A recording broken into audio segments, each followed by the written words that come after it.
Carnoustie, Scotland. Justin Rose made the cut on the number at the Open and was out for an early Saturday morning stroll at Carnoustie when, all of a sudden, he started putting together one great shot after another. There was no pressure. No one had expected anything from someone so far off the lead. Yet, Rose shot 30 on the final 9 holes to turn in 7 under 64, the lowest round of the championship. By day's end he was 5 shots behind a trio of leaders that included Jordan Spieth. Rose followed the 64 with a Sunday 69 to tie for second place, 2 shots behind winner Francesco Molinari. His 133 total over the weekend was the lowest by a shot, and for a moment he thought he had a chance to hoist the claret jug, until Molinari put on a ball-striking clinic down the stretch with birdies on 14 and 18. Full field scores from the 147th Open Championship. Full coverage of the 147th Open Championship. I just think having made the cut number, it's a great effort to be relevant on the leaderboard on Sunday, said Rose, who collected his 3rd career runner-up in a major. He's also finished 12th or better in all 3 majors this year. In the final round, Rose was well off the pace until his second shot on the par 5 14th hole hit the pin. He had a tap-in eagle to move to 5 under. Birdie at the last moved him to 6 under and made him the clubhouse leader for a few moments. It just proves to me that I can play well in this tournament, that I can win the Open, Rose said. When I'm in the hunt, I enjoy it. I play my best golf. I don't back away. That was a real positive for me, and it renewed the love of the Open for me. Article tags Justin Rose, 2018 Open Championship, Carnoustie, Scotland. For a proud man who spent the majority of his prime scoffing at silver linings and small victories, Tiger Woods needed little cajoling to look at the bright side Sunday at Carnoustie. Sure, after a round in which he took the solo lead at the Open with 9 holes to go, the first words out of Woods' mouth were that he was a little ticked off at myself for squandering an opportunity to capture his 15th major title, and his first in more than a decade.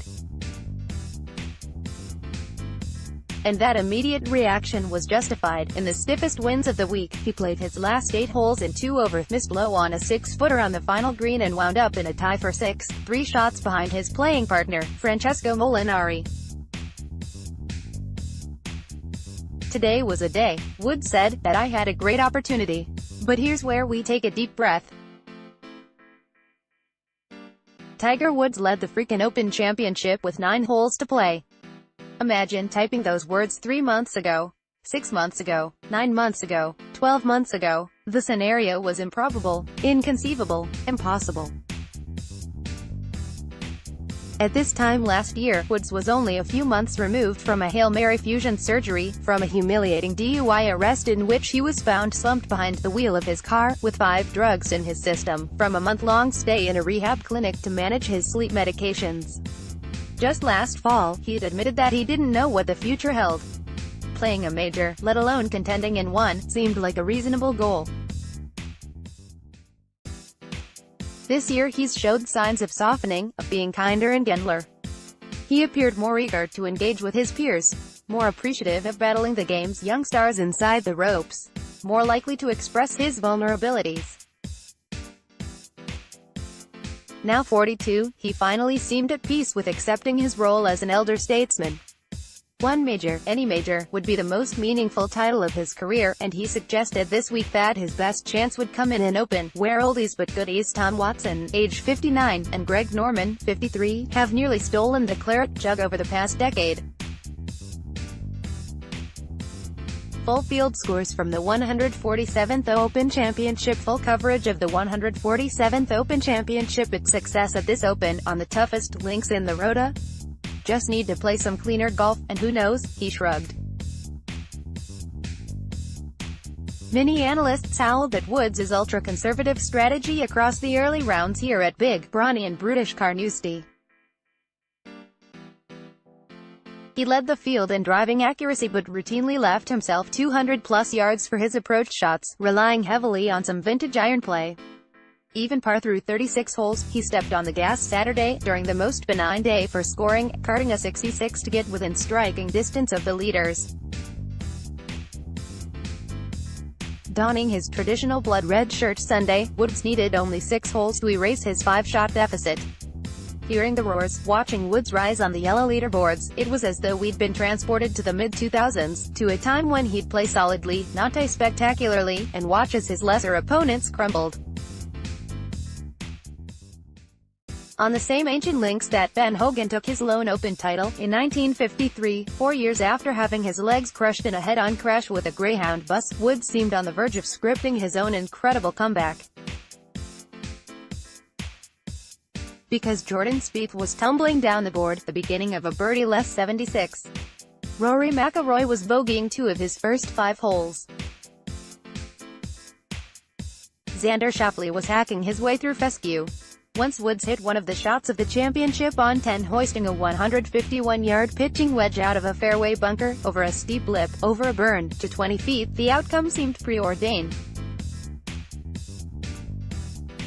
For a while, McIlroy conceded, "I thought Tiger was going to win." So did Woods. "It didn't feel any different to be next to the lead and knowing what I needed to do," he said. "I've done it so many different ways.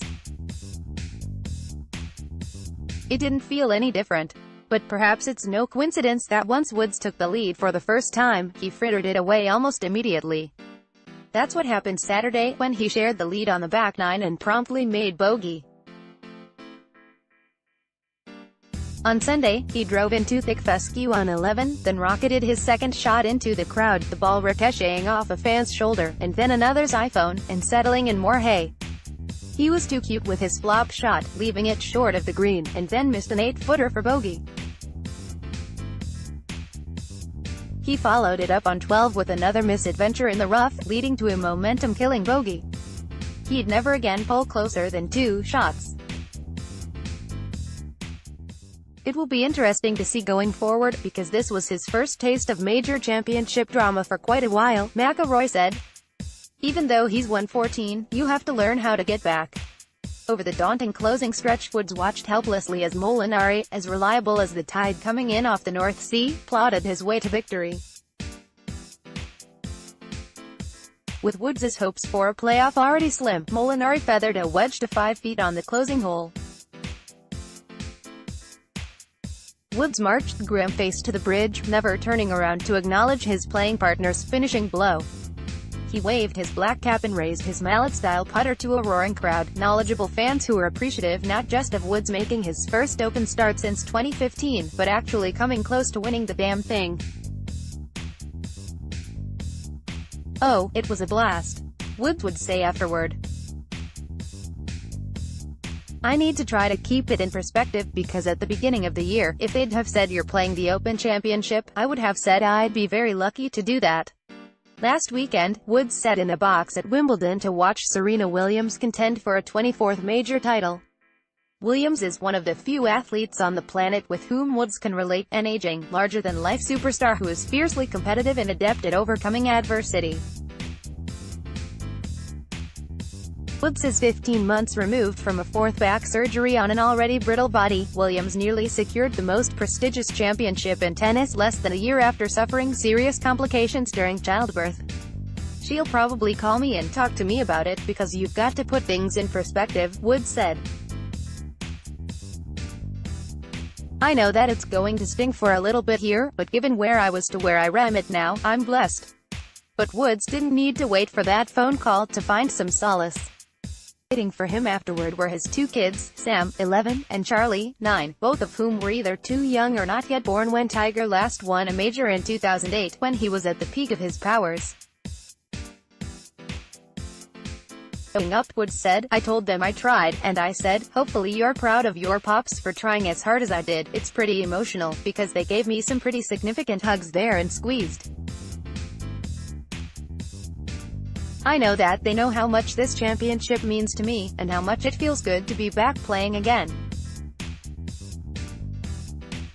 To me, it's just so special to have them aware, because I've won a lot of golf tournaments in my career, but they don't remember any of them.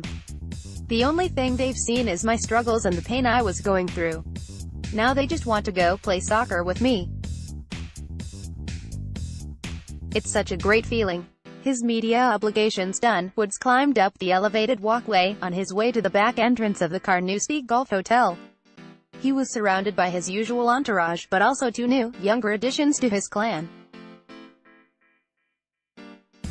Sam adhered to the strict Sunday dress code, wearing a black tank top and red shorts. But Charlie's attire may have been even more appropriate.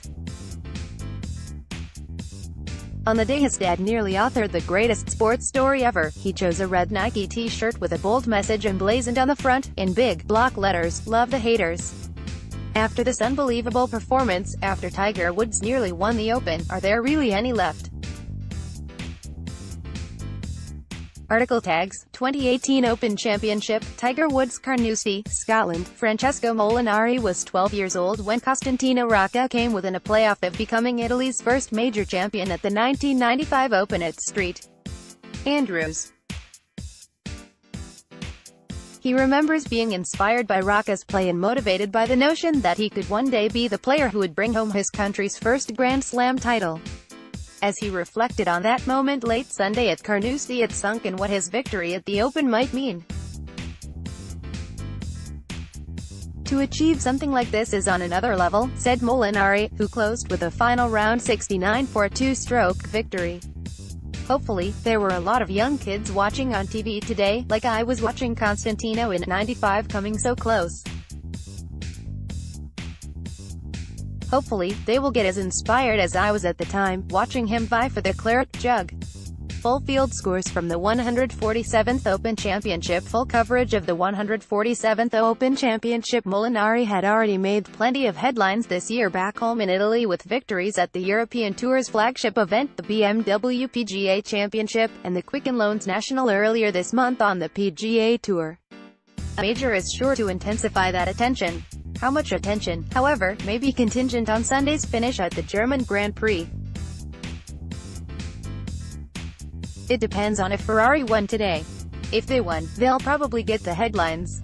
Molinari laughed. "But, no, obviously, it would be massive news. It was big news. The last round already was big news in Italy. Molinari won't have any competition for the front page on Monday. Ferrari didn't win the German Grand Prix."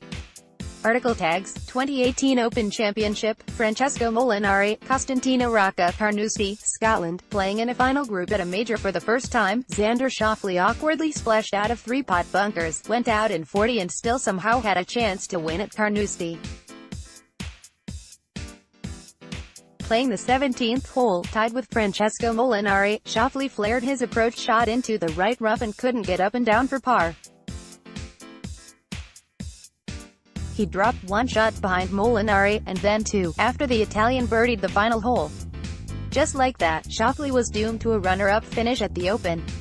"A little bit of disappointment," he said. "Obviously when you don't win, you're disappointed. Hats off to Francesco. I looked up on 17 and saw he got to 8 under, which is just incredible golf and an incredible finish." Full field scores from the 147th Open Championship. Full coverage of the 147th Open Championship. Schauffele did well to give himself a chance.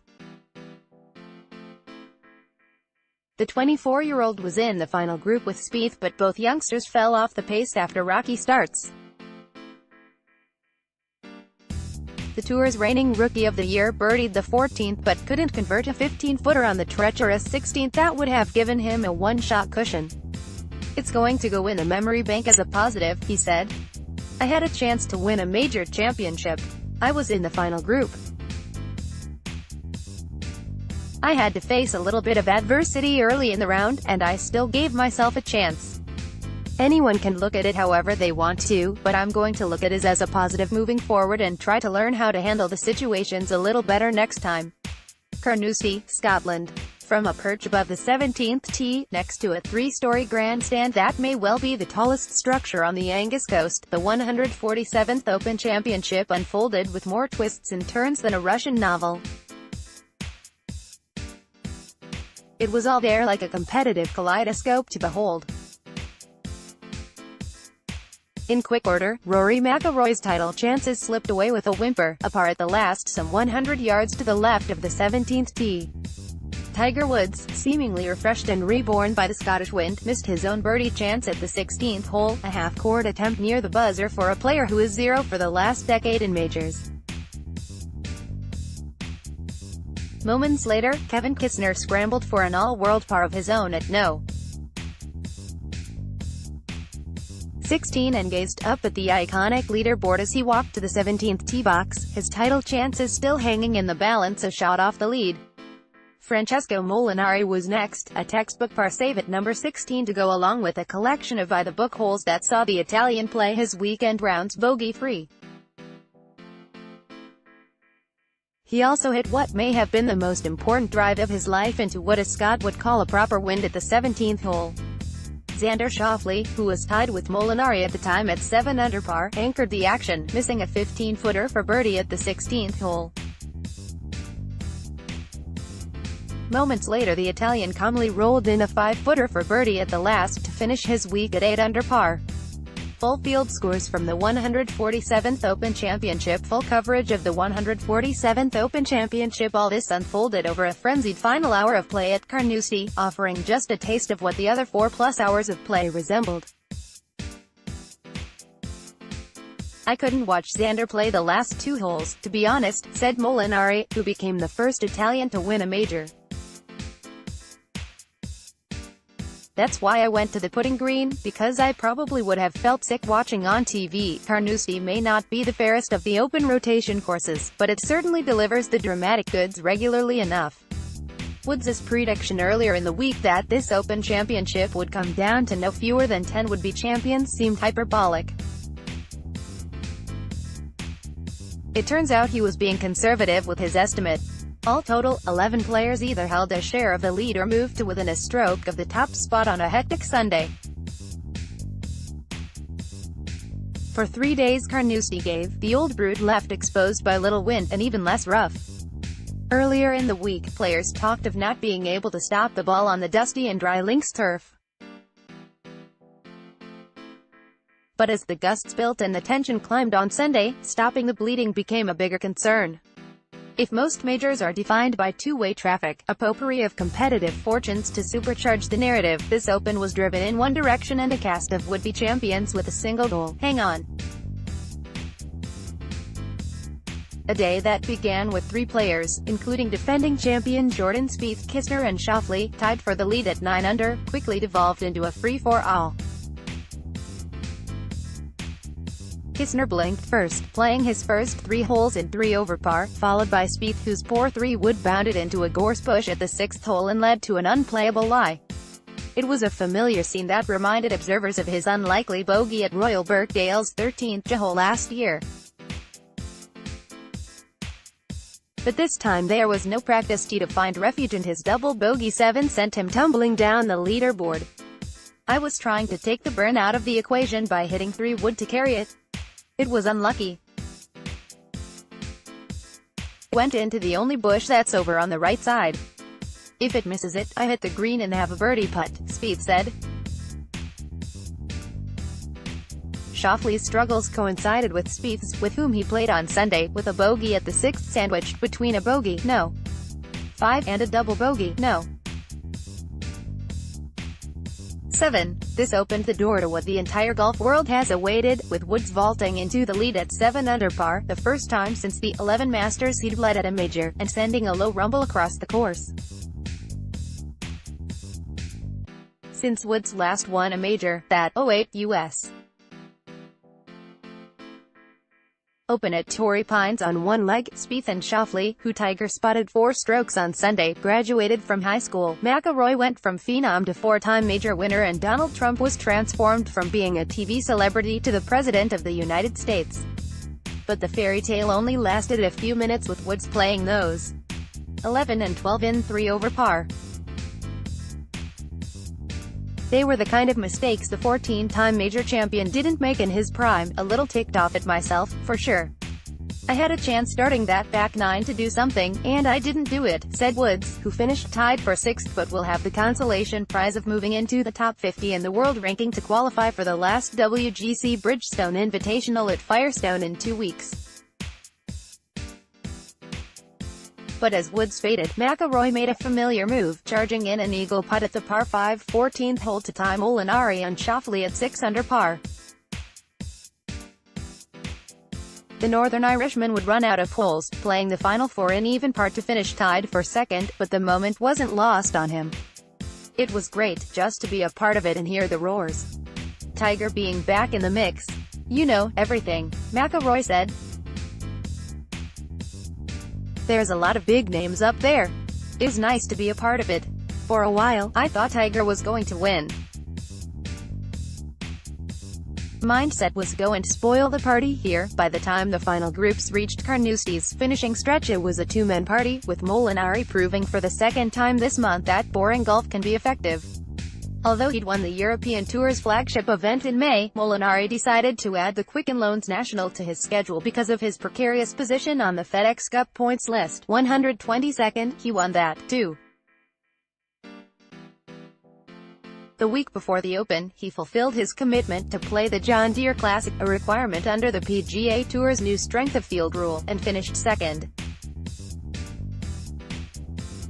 Although his track record at the Open was nothing special, he'd posted just a single top 10 finish in his first 10 starts at the game's oldest championship. His machine-like game was always going to be a perfect fit for a brown and bouncy links like Carnoustie and a topsy-turvy final round. I told his caddy earlier this week, because I didn't want to say it to Molinari, I have a good feeling this week, said Molinari swing coach Dennis Pugh. It was the perfect combination of clarity and confidence. With the sun splashing against the baked-out fairways, Molinari emerged from the clubhouse, wide-eyed and a little dazed after what could only be described as a major melee. His no-nonsense, fairways and greens game the perfect tonic for an Open that defied clarity until the very end.